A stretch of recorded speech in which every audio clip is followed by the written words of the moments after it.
Hi, welcome to the MLATI YouTube series on all things legal tech. Today we have Christina Blacklaws. Hi, Christina, how are you? Oh, I'm very pleased to be here, Wing. Thanks for inviting me. Thank you for agreeing to join us. It's a wonderful pleasure to have you here, and definitely as a first legal technologist to interview you, it's kind of a big deal. But we'll kick off with the questions. So first of all, I want to ask you for you personally, how did you get into legal tech? And I guess broadly, why did legal tech become such a focus area? Yeah, so for me, it's a long time ago, probably about the early 2000s, and I realized that technology could be a real game changer for, I was running a law firm at the time. And so through utilizing the technology that we had then, I was able to develop a virtual law firm. And then at that, I sort of got the bug for it. So I then went on to, with colleagues, set up the first alternative business structure in the UK with the co-op. And again, we utilized the technology that we had to provide legal services nationally. And I think I was probably one of the first people to glory in the title of Director of Innovation in a big law firm. So it's been something that's been a part of my professional journey for a very long time. And I think if I think about my role as an office holder and then president of the Law Society, it is something that I felt really evangelical about. I wasn't the only person, because I really do believe that this will be make or break for the profession into the very near future. So with colleagues, again, we're able to really put a focus on legal technology and innovation. And we did things like I chaired a commission looking at the use of algorithms in the criminal justice system. And now I chair two UK government bodies in the law and technology space. So it's something that I continue to feel incredibly passionate about, because I do really believe that our profession needs to get with the program when it comes to the utilization of smart technology in our businesses, because if, quite frankly, if we don't, then other people will. So it's really, and I think we have a fantastic skill set. We've got a lot to offer, and it would be a terrible pity if actually we became extinct. No, of course.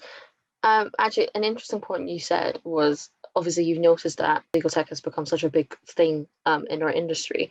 When would you say the Law Society started paying attention to this? I think that, the Law Society has been really interested in this area over the last few years, in several ways. One, in relation to what's actually happening within the industry and what should be happening, and secondly, at the sort of more thought leadership end of things. So, should we be concerned about the use of algorithms in our justice system, the piece that I recently chaired, and we did a big report about that.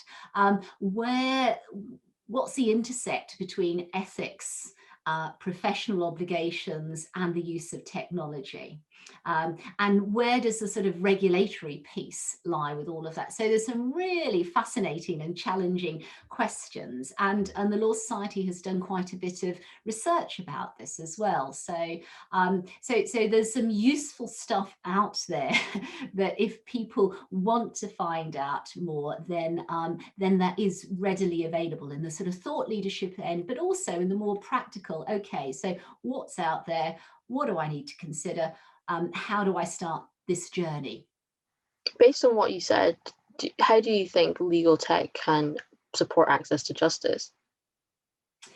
Uh, Access to justice and legal tech is one of, I have to admit, one of my personal frustrations, because the technology is there, the appetite is there. So there's lots of people who are completely passionate about access to justice and how technology can really change things.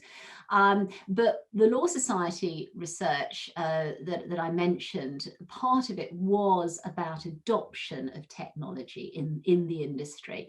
And what that research said, that it was pretty poor in B2B, in business to business, but almost non-existent for the vast majority of business to consumer issues. And we pretty much know why that is.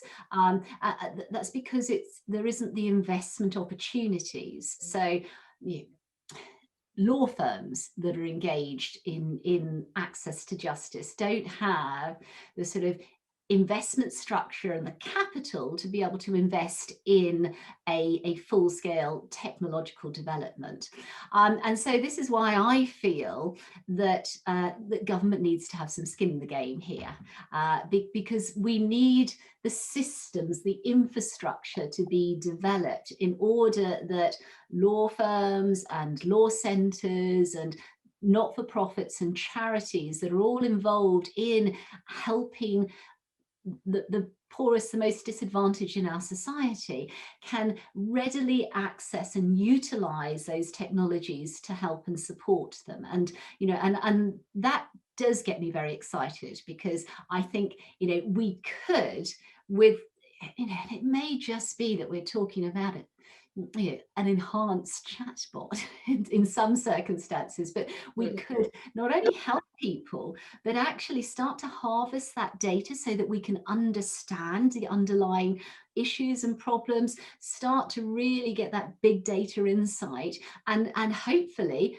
start to address some of these issues from a government policy perspective before they come to legal issues, which, quite frankly, that's for anybody, that is a major problem. We want to try and push that back. And I think that the utilization of technology in this space could enable us to do that. Well, we've spoken a lot about the positives of legal tech. I want to ask you, do you think that there are sort of the challenges for legal technology? Yes, yeah, there are massive challenges. One is around the sort of the size of the market. We are actually, lawyers don't usually believe this, but actually we're quite a small market, even globally. So to get that big tech investment is challenging. That means that a lot of our market is around sort of small startups and scale ups, and that produces an investment issue.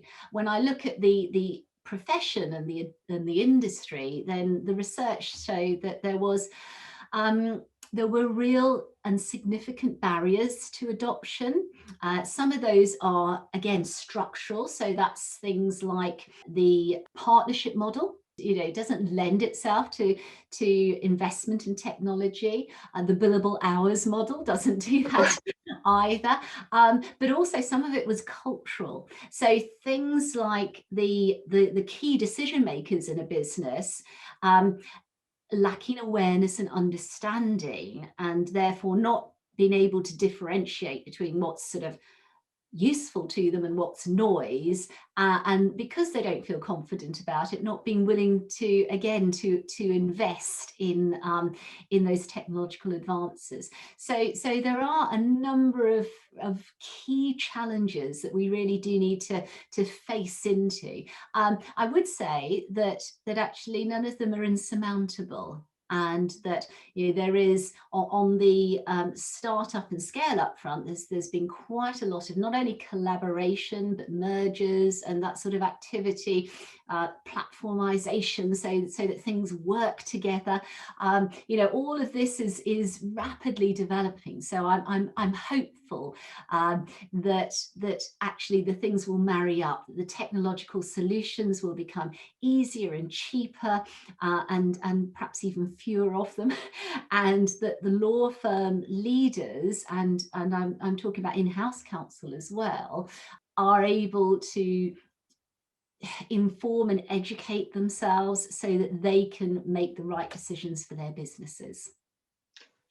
Wow, there was so much to take in, but thank you so much. Well, I've got one final question. You've spoken many times on gender equality in the sector. Would you say this is also emphasized in tech-oriented roles, perhaps? Oh gosh, that's a big one, isn't it? You know, I think there's been an awful lot written. In fact, I've written quite a lot myself around unconscious bias sort of being hardwired into a new technological age, and how frightening that could be. But if we look at it positively, and I'll circle around, because one of the key factors is to ensure that we have diversity when it comes not only to delivery, but crucially to development of algorithms and technological products. But you know, if we can get these things right, then actually we could reduce or remove a lot of the current biases that blight our decision making, which would be an amazing thing to be able to achieve. But we do need to have those checks and balances. So that's really very important, that not just women, but people with all sorts of varied experiences and with different protected characteristics are involved at those sort of decision-making points when it comes to the development of the technology itself, the data upon which it is trained and tested, and the way that it is deployed. All of these things, I think, are really, really important to ensure that the technology is fair, is transparent, is accurate, and is accountable. And if we can get there, then we could look at something that is really having a very positive impact, not just in our profession, but in our societies. Thank you so much, Christina. It's been really inspiring listening to you and your insights. Hopefully, you can join us again in our future series. But thank you so much again for coming on today. Love to, and thank you very much for interviewing me.